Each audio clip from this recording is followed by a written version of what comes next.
Welcome to BrainSoup, the podcast that stirs up the latest innovations, trends, and breakthroughs in the world of technology. We're your hosts, Ryan Shazadi, Cal Miller, and Fernando Mogel, and we're here to serve you a bowl of technological curiosity, one episode at a time. So grab your spoons and let's dive right into the flavorful world of technology in your weekly dose of BrainSoup. BrainSoup. All right, so what do we got today? So I think, there's quite a few topics we can go over. There's a lot of, things that are trending now. I think in the technology area, we got AI, we got blockchain's kind of dying. For now. For now, it'll be back. I know. We have some mutual interest there, but they just need a few more rugs. Yeah, just a couple more rugs. We're gonna be out of that. But yeah, I mean, also the gaming sector is going crazy too, right? We got all kinds of gamification going on. All over the board, from business applications all the way down to your game. So, yeah, it's kind of crazy what we're going through now. I think ChatGPT just allowed us to upload images now and then get responses back from that. So that's that's been going pretty quick, the evolution of that. I saw recently a post on tracking the age of the comparison to a human. I don't know. Months ago, it was at a child. Now it's growing up. So AI is growing. It's actually allowing you to feed it information again, which it stopped back in I think March. So you can feed it websites again. Now Excel files. Well, I know while it's not ChatGPT, I think Amazon just released their partnership thing with Bedrock, and Bedrock has all three, whether it's text generation, chat, and or images. Text image. So you can actually say hey, show me a picture of a candy corn on a beach, and it'll. Oh, kind of like DALL-E. Yeah. So they have all three now. Yeah, I think Midjourney is the craziest one though. Have y'all used that? That's the one that you do through Discord? Yeah, through Discord. That one's insane. We did prompt engineering on that, and we found that we could get anything we in the most perfect images, anything we want. So even creating products now, where they have content on, if you're talking T-shirts or, whatever, hats, you can get these images spun up in seconds and put them on these things, man. I think you're making our graphic artist kind of scared right now. Well, that's a good question. What do you think? How do you think that's gonna change the role of the artist, creator? How do you guys see that? I kind of have both optimism, pessimistic views, optimistic views. I'm kind of, I kind of try to see both sides of the coin. I would say if you're not building teams that can start doing AI now and actually making that work, because the biggest part right now I think is the prompt engineering, and that's what they're calling it, is actually feeding it things that give you the right results every time. Yeah, because it's an art, it's a skill to be able to lead it, to guide it. Well, that's gonna be the job most likely. The first one that's created, right, is a prompter. So first you have the engineers that are designing the systems for prompters to use, and then the next one would be analysts. Say if you look at it from a business perspective, your business analysts be able to look at the data that's prompted, right? And then would they still start using AI? So they can also put that into ChatGPT or put it into whatever LLM they choose. No, it's kind of insane right now, and I see it just scaling like crazy right now. Even the last few months. Think about 3, 2, 1 year from now. Yeah, that kind of growth is exponential. Yeah. So, we think of it as prompt engineering is the next step, right? And that's what's going to kind of I guess move it forward. But then the question becomes when prompt engineering kind of gets to a standardized, understood system. Then is it going to be the brains that we access with the prompting that actually become the value? So what if Bard gives you better answers than Google's, or what if ChatGPT gives you better answers? Does that become the value? Is what brain can you pay for to dissect your information? Are they going to start selling tier levels? Hey, do you want to buy a 5th grader's level of ChatGPT? Or not saying exactly like that, but will they be able to start limiting what level of intelligence you're able to purchase? Well, I'm sure, yeah. I think monetization, they'll monetize at some point, and I think that actually sounds like a pretty viable way of monetizing. You Because know, right like, now, I think they're monetizing just through Just us giving them data. Well, yeah, but they're also trying Yeah. to just figure out, right? Yeah. Like right now, they're just trying to figure out like how how are people using our data? Like how are they going to do it? And then just like Facebook, right? Facebook was just a wall, yeah, right? And then like now you have a game room, you have chat system. You used to not be able to chat. You know, all those things were very early on, but they were revolutionary to like Facebook's like growth. And so I feel like with Chat GPT will grow with it, but right now they're just trying to find a way to pay some bills and make some previous yeah. I mean, investors it'll happy. definitely be it'll be more of an ecosystem with all the different array of tools. I mean, text to image, text to video, text to animation, text to 3D environment. I think it'll be a whole entire ecosystem, and I think like you say, how are they going to monetize? Maybe you monetize like the level of intelligence, or accessing different tools the way Adobe has their different tools in their suite. I mean, who knows? Didn't Edge just add like the AI like shopping helper to like Edge recently? Where like now you can be like, hey, I think of the commercials like, hey, I'm looking for a 2-wheel whatever scooter for a hilly commute to work, and it kind of goes through all this like shows them like what are all the 2 different 2-wheel things, pulls up pictures. Wait, Microsoft Edge? Yeah, Microsoft Edge added that, right? And so that's now like a consumer The version browser of like of the future? yeah, but if you think so, it's not very far from what Microsoft was originally like trying to do when when Microsoft bought NBC. Like I think their entire intention was they wanted people to be able to watch TV and purchase the items on TV at that moment. And that was like what they focused on for a long time early on, and then they moved away from that. And I could be wrong, but I'm I'm fairly certain that was like why they moved into NBC and like buying became things direct from MSNBC. It's Microsoft NBC. Yeah, like maybe pausing it and being able to like scroll through the different objects. Yeah, and see. click Well, the, that's click an the interesting couch, point click the because I couch think- from the TV show, click the shirt on the person, click the glasses, purchase them right there. That Well, was I think that's an interesting point, because I think we are heading towards that in kind of a similar way, and I think China has been ahead of the curve where a lot of their social media platforms are kind of all in one, where you're browsing and you click, you buy, you chat, you call. You do all of these things right from the app. We're still kind of in a world of ads. You find the ad on social media, but then it takes you externally, a more seamless kind of experience. I think AI can help get to that. So I think it'll be interesting. And then once you get to, higher technology where you can, you have a bottle of, I don't know, a beer, and you can click on the beer to buy another one, or, or order a 6-pack for your home, or, that's thinking beyond that. Isn't it crazy? That's what we kind of like were thinking about the metaverse at one point too, right? Like being in the metaverse and being able to click, oh, let me order this pizza. Yeah. Well, I mean, you could do that in EQ. But now you can do that. Like You EverQuest, could you do that in AI with the current technology that's already out. And I think the metaverse really will not just be the digital world, but how it integrates with the physical world. With I mean, you got IoT and all of these things integrating. So I think a lot of people think as the metaverse just as like a virtual world, but I think it's going to be the interconnectedness of the virtual world with the physical world. So like what Meta should do is just buy Rockstar and then turn GTA 5's world into the metaverse. Yeah, it could be. It would be the best. I mean, you can drive a car, you can go shopping, you can buy a house, you can buy a business. Well, but that's the thing. You can beat people up if you feel like it, right? If you want to, like, probably not right, but if you want to drive drunk, you can drink at home and drive your car. In a virtual world. In a virtual world where you don't harm anyone, like, there's... But, and this is, anything you want to do. Going into this side tunnel, would you drive a car in the metaverse? Because I was having a conversation with someone recently about how time and space is different in the metaverse than in real life. In real life, you have to follow a line to get from point A to point B. You have to walk somewhere, you have to take a train, whatever. In the metaverse, you don't have to drive a car, you don't have to walk somewhere, you can just teleport. But that's Meta's metaverse, right? But that's what if you look at video games, right? Like World of Warcraft, EQ, and things like that is like a metaverse of like a time, right? So like they have it where you walk to places unless you can afford to take a flight. But you do it for the fun of it. Like you do it like in a game like GTA, you do it, for the fun of it, like with an intention.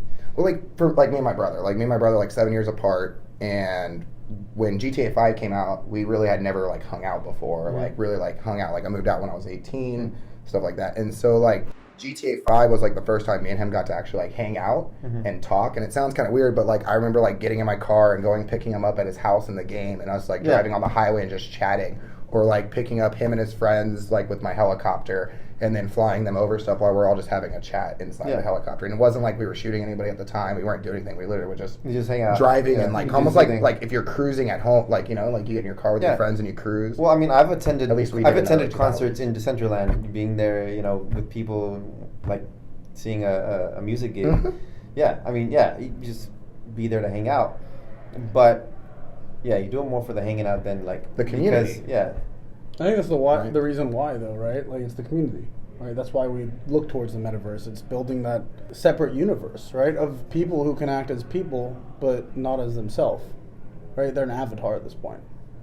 So it almost gives you that anonymity that's similar to being, like, undoxed or whatever on Twitter, or X, I guess now. But in a different world, and now you can be whatever you want. Well, that's the thing, like, because social media is already an idealistic projection of our lives, you know, the majority of the time. And we saw how will that, you know, and just adding another layer of a virtual world, you know, how will that become exacerbated, you know, because you can be, you know, any avatar, any version of yourself, anything. How is that going to impact, you know, us socially? I mean, I think it'll impact us socially when there becomes like more things for you to do in like the metaverse that like provide, like, for instance, like however you live your life. If you live in the real world and you have to pay your bills and you have to do stuff like that, like when the metaverse has more and more jobs, as bad as it's going to sound, or like work you can do, where you can start actually paying for you to live at home from the metaverse work, then that starts, like, to me, that's like the starting of the bridge. Yeah, you start to get an economy. People weren't really, like, you know, the internet allowed us to remotely work more than we probably ever could before. And maybe I'm wrong on this, but I feel like that's kind of the same thing, is once people understand how to make money or be able to do more jobs from the metaverse. Yeah, you saw kind of a start to that. I mean, I was, you know, when that kind of was blowing up, I dove a little bit deeply in it, and, you know, I was going to places, seeing gigs. Purchase land. Yeah, I purchased a plot of land. And so there was people who would get paid to be the casino hosts at the virtual casino. There was people who got paid to, you know, I mean, even I was good friends with the studio called Polygonal Mind. They're in Spain, and they are responsible for creating a lot of these environments in the virtual worlds, like Sandbox, Decentraland. So yeah, I mean, there's definitely an economy. Of course, now the buzz died down, it's dormant, you know, we moved on to other things, AI, whatever. I think, you know, we haven't seen the end of it. It's just, you know, dips and fluctuations. But there's definitely an economy there that could boom. And yeah, I mean, I think everybody's always talks about the metaverse as being like a virtual reality, or like, you know, something like that, where you're like actually a person there, but like mixed reality. Like where it's AR and VR. Yeah, like, I think that's really where. Well, I think we overbuzz VR and we undervalue the power of AR. Yeah, but so like with augmented reality, right? Yeah. Like you have limitations, right? Because it just augments the world around you. So like for instance, if you were to take think about like Minecraft, right, where every biome has a different thing for you to mine.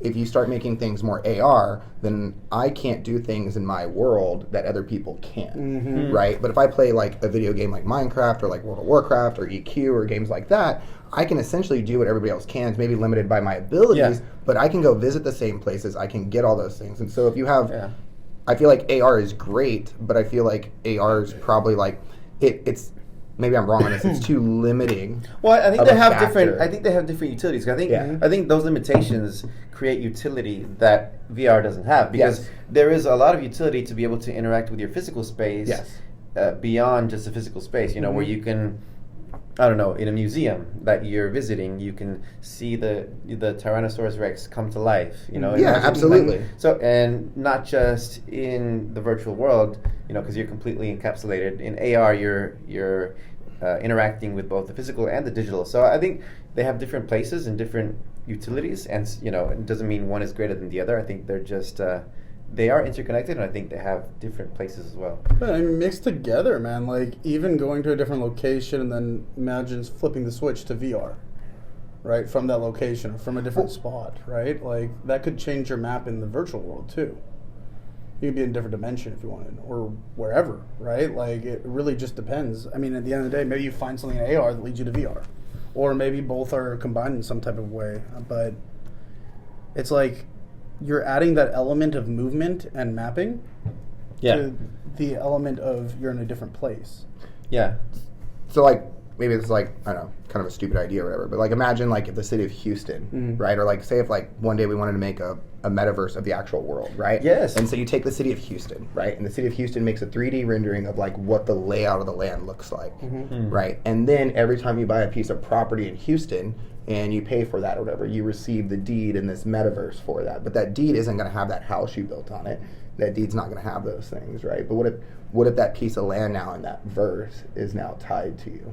And so, like, you can either choose this. It's like mineral rights here in Texas, right? You have, like, mineral rights underneath the land. You can either buy the mineral rights or the surface rights, or you can buy both, right? And so, in this sense, you kind of add a third layer where you have now this, like, metaverse layer, which is similar to a mineral right. And so, the metaverse layer would be, like, the layer that you would own in the metaverse. And so, like, maybe, like, for instance, you know, a house is worth X dollars, but without its almost certificate of authenticity if you look at it, or its metaverse value, that would lower its value. So I'll buy your house, which people do with land. Hey, I'll buy the land and you can retain the mineral rights for the next 10 years. Right? But I'm going to buy it at a discount because when you're selling land, the value's in a lot of times imagine having that mixed with the AR where you're actually looking at your house and it's not there. That's what I'm trying to get And you're actually able to like build. And you can build something in the virtual world. You can put something with the AR, and then you can travel to the virtual and live it. And then so you can have that, right? Or you can choose to sell it, or you can like, you know, it doesn't have to be a house. You could put like a pawn shop, or you could put like, you know, whatever, like casino, or, you know, any of the other different things. But like the value would be like, in a sense, you're almost giving a virtual reality to the reality we live in, right? Right. And like, I'm not saying it's great, but like, how would it turn out? Would like, would Med Center turn into a medical center, right, in that virtual reality, or would Med Center build something else in Med Center, right? Because Med Center, like, or whoever Rice University, stuff like that, whoever owns that land, like, they would have the rights to that spot online. So like, what would they choose to put there? You know, it's an interesting and distinct concept. And then you still get that layout of the land where you can have fast travel if you want. Like, I can still get a plane and fly around in a metaverse. I can't do it in the real world, but now I have fast travel, right? And so now you, in a sense, can go visit those different locations. That's an interesting, and it's like quite different to like, AR is more like a distinct, different concept of creating like a metaverse that reflects the real world, but it's different. The way I sort of see would like to see AR utilized is, you know, you can essentially use it to gamify a city, the world. I was very surprised when, you know, Pokemon Go came out. I was expecting so many other applications that were similar to, you know, start popping up and you know, going viral. Things, you know, like imagine an app like Pokemon Go, but instead of, you know, Pokemon on the streets, you know, you could go to a museum, a landmark, and, you know, out pops, you know, something related to that, and then you get points for visiting a certain landmark. You know, you start to gamify the world, so you can incentivize people to go, hey, you know, go to this museum because we're going to have a special AR exhibit or blah, blah, blah, and you're going to get a POAP. In the metaverse, a POAP is like a token you get for visiting a virtual event. I mean, you could use those for real events too. I was expecting kind of that to occur more after Pokemon Go, but nothing really came after that. It just, you know, lay dormant and then went down. Pokemon. So I'm sure we'll get there, but it's. I feel like Pokemon Go is probably backed by two of the largest companies in this world. What, Niantic or Niantic, which is owned by Google. It's owned by Google. Yeah, so Google originally. So Google Field Trips was made by some guy. Sorry, I can't remember your name.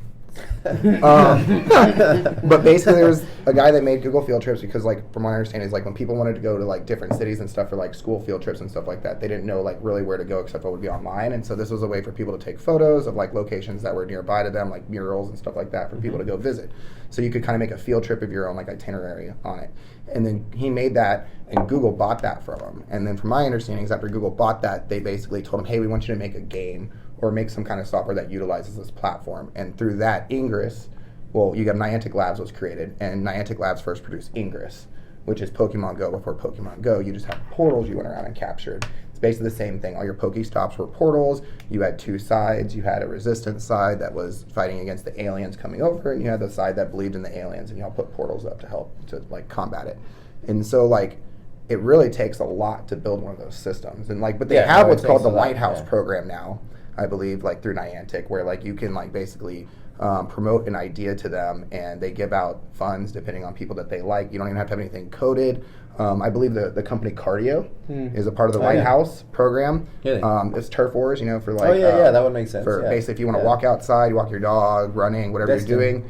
Yeah, you basically go around and you collect territory. Turf wars on the phone, Pokemon Go, but turf wars. And so they use that same technology in the background, from my understanding, and they got that through the Lighthouse system. And so, like, maybe I'm wrong on that, but I believe that like it's extremely expensive, and it's a very intense game. And like from my understanding, when you're like building a game, you want to like start out, even with a software, you want to start with something small. But when you have something like Pokemon Go, like how do you, other than limiting it right now to specific cities, when you build something, like how do you like open it up? If I open up, like you make a video game like World of Warcraft, for instance, they just open it up to the world in a sense, and everyone's going to the same server. Right. It's all the same spots. There's no new things have to be created. But like if you're using something like Pokemon Go, can only people in Houston use it? What about people in the rural areas outside of Houston? What about, and then you all run into the things where, like, if you lived in really cool areas with Pokemon Go or Ingress, you have lots of Pokestops, and you have lots of places you could go to get, like, refills on your Pokeballs or your Portal stuff. And then if you lived in rural areas, where did you go to your Pokestops? What, the one Starbucks, if you're lucky, is there? Like, not saying that bad, but it's not as fun for some people to live in other areas. So us coming from the city world, we look at some of those games as these, like, really cool things. And I feel like some of the other places don't get, especially if you have like, if you look at it, that's like what, XR almost, because it's like basically like a VR, AR mixture, or at least it's AR, right? And so like you have that spot where like, depending on where you live, really depends on what you see and do in that game. Yeah. And I think, something like that, would probably, a lot of these kind of apps that could be built or, things like that would start local.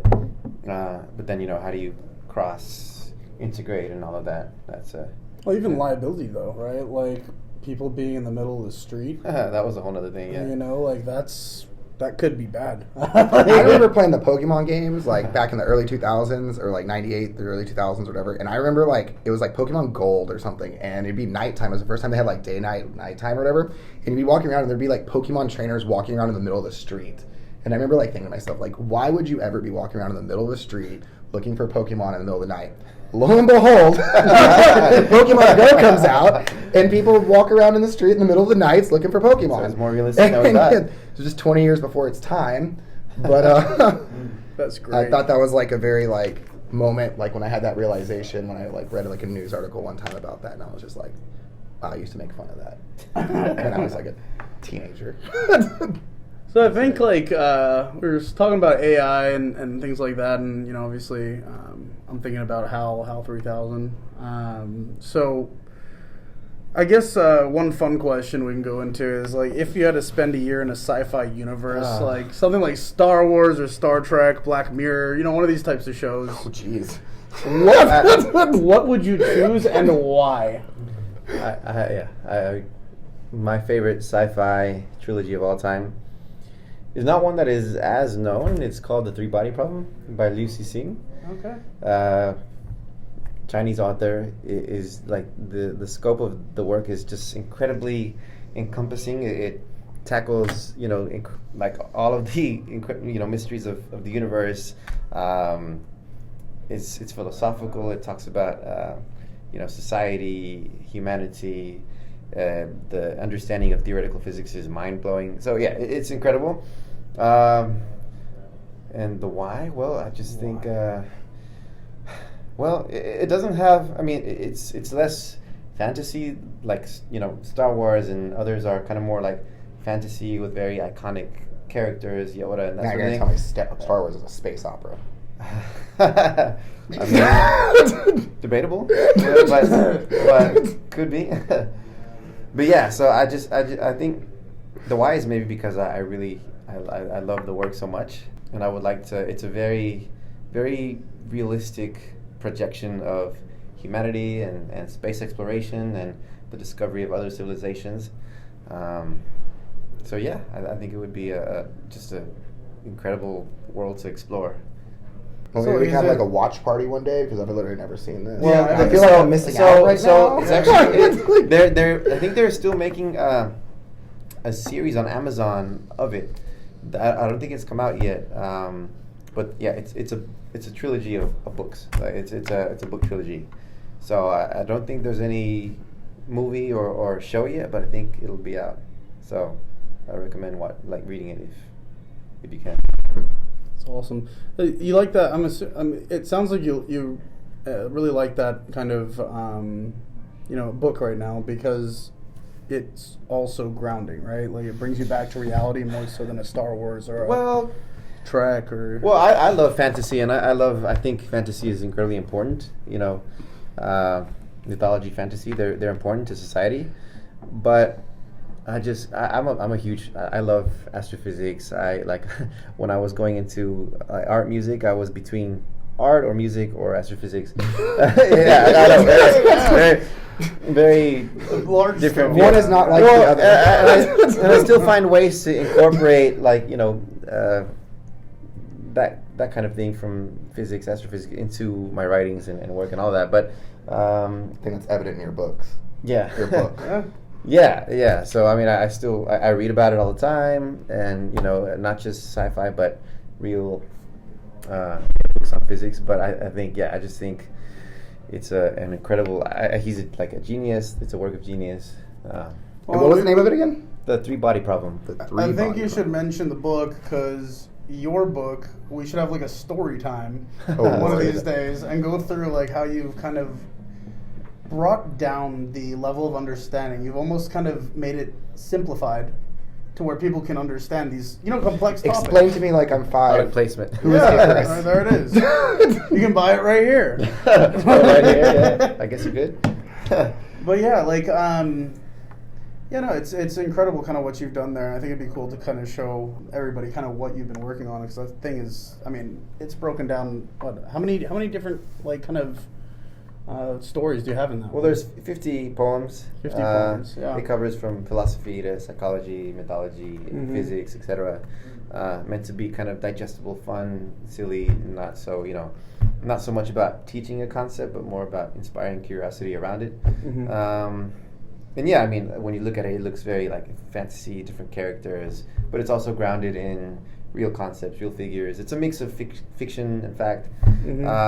And so, yeah, I think that bringing it back to the Three-Body Problem, I love how he's managed to create something so theoretically believable and realistic, but also it's almost like, it feels like a fantasy. The way he writes about it, the way he applies some of these physics concepts, it seems so like fantastical. And when you read about certain things in biology and physics, it really is like fantasy-like.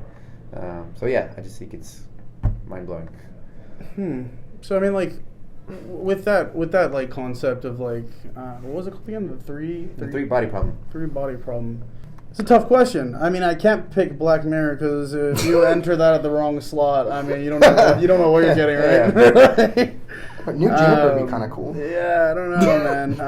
It's a risky one. I think the least risky here, out of the ones I can think of, is probably not on this one. I'm not gonna be in a VR headset for life.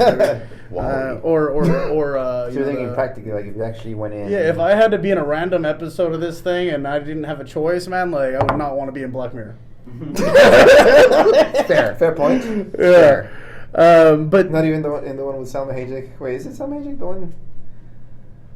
Oh, she is one. The one. What's her name ones. is Evil or whatever. The show's called like so and so is evil or so and so is bad because she plays the character, the girl. It's actually a that works very for the decarbonization company or whatever. Yeah, is it what?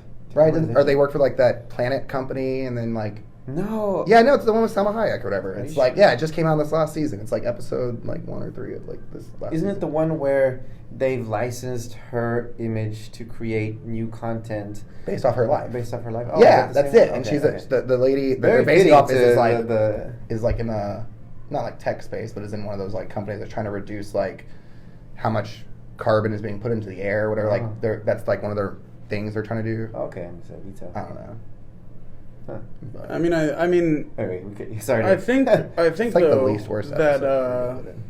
out of the things I can think of right now, I would say like Star Wars all the way, baby. Question, are you a Jedi? Or are you? I mean, It's like, not the where do you safest. fit? It's not the Because, like, safest universe. there's like it's a lot of more things you can't fun, do in you that know. world. If I could be, More fun. if I was like a droid, like that would A suck. droid? Yeah, that would suck. What if you were Well, Darth Jar Jar?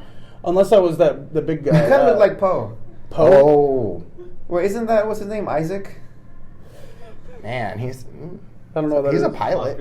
Oscar Isaac. Yeah, you gotta. Is that a pilot? Not Oscar the Grouch? No. No, Oscar You the kind of give Grouch. Oscar Isaac vibes. Is that the pilot? Is he the pilot? I think he's the Is he pilot. the pilot? Yeah, Yeah, Poe's he the was. pilot. of Oh the yeah, I like Union. that guy. Yeah, he Yeah, was yeah. cool. He was cool. I think. Of the Yeah, I Union. like that. Yeah, I there like you go. that. There I you like go. that a lot. You're Poe. But I'd rather jump really high and do backflips and stuff like a Jedi. Darth you know? Jar Jar. And then like also obviously have the Force, which would be really really cool. But your lifespan isn't so long. Well, if you're picking not to be. good. You're choosing to Life be one is of the most celibacy. powerful beings in What a that great universe. life. Yeah. Where would you So want to live, Cal? So it's probably nowhere most other people would pick because it's pretty much like kind of like a slice of life here, but it'd be probably like the Stargate world. Yeah. Because I think the idea of if I could be a part of one of the teams that gets to go on to the off-world missions, I think it'd be really cool to be able to like just walk through a gate and like end up in another galaxy or end up on a random another planet that you don't know if it's gonna be like. Or like Interstellar. Yeah, I mean, yeah, like Interstellar. It's like Favorite movie. Hans Just Zimmer, like Chris Nolan. His- the best. Yeah. Kip Thorne. Well, at least we know that your Or like bar Inception. for movies is like Mariana Trench. like it could be like Bro, oh, my bad. At least sea level. I didn't mean it that way. How could you? That's one of the best movies of all time. I mean like what about being in like Inception? Oh, but that's you. Would you consider that? Well, That's definitely yeah, sci-fi, yeah, it is right? sci-fi. No, Yeah. no, I mean, no, no. I guess I mean, if Oh, I'm yeah, allowed I to was say, thinking, if yeah. I'm allowed to say SG1 Yeah. as sci-fi that because definitely counts. it kind of counts in this Yeah. world, like it's slice of life, right? So like that's also really like similar. It follows the world that we have today. Surrealism. Well, Yeah. well, yeah. or It's whatever. a surrealist, yeah, because it assumes that dreams are interpreted in that way. Like you can, but it's I know. I mean, it's because I So would that's I would sci-fi or almost fantasy? I think it's a mix. I would almost reinterpret it like if I would reinterpret the whole dream thing, Inception, like possibly as like virtual like VR states. So is it sci-fi because they're using a device to put people to sleep, or is it fantasy? Like where do you draw the line? Oh well, actually, what do you guys think about the ending? Are we allowed to spoil people on a 20-year-old By the movie? way, that's also Hans Zimmer on the music. Oh, you The mean like when ending of the movie? when it The just ending. keeps on? Yes. But it I think- doesn't. It wobbles at the end. But It sometimes wobbles. Yeah, but wobble. sometimes you get a little wobble and it continues. Okay, that's how Yeah, physics just a works. quick wobble. I don't think it like wobbles and then fixes itself upright. In a dream? Bruh. That's the whole point. In a dream? The whole point if it's in a dream, it would spin In a forever. dream, it goes against physics. I don't know. Exactly. Wow. It can wobble and continue forever. I don't know. Doesn't he see the kid's face at the end? So then, Which is what never happens in any of the other scenes in the movie when he shows his kids. maybe the dream evolved into making him believe he's seeing their faces. Alright, bro. Could be.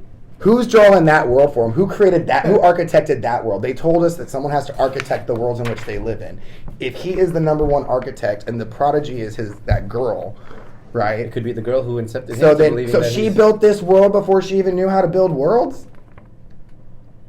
Maybe- Who built the world he's maybe living she- in? Maybe she built a replica. Like- Maybe she built a replica of the world. If it's able to dupe the number one dude in that industry, like who built that? Like maybe I That's misunderstood the movie, but I'm pretty sure that they had to have someone build I mean, these worlds. it was an easy movie to misinterpret. I think at the end of the day. Yeah, I've watched it a few I times. mean, you can definitely watch it over and over. Not as hard as The Thing. The Thing. The Thing. The Thing. You never seen the movie? Kurt Russell. And with that, Awkward. It's a great movie. You should really check it out. It's kind of a cult classic. What? Not a cult classic.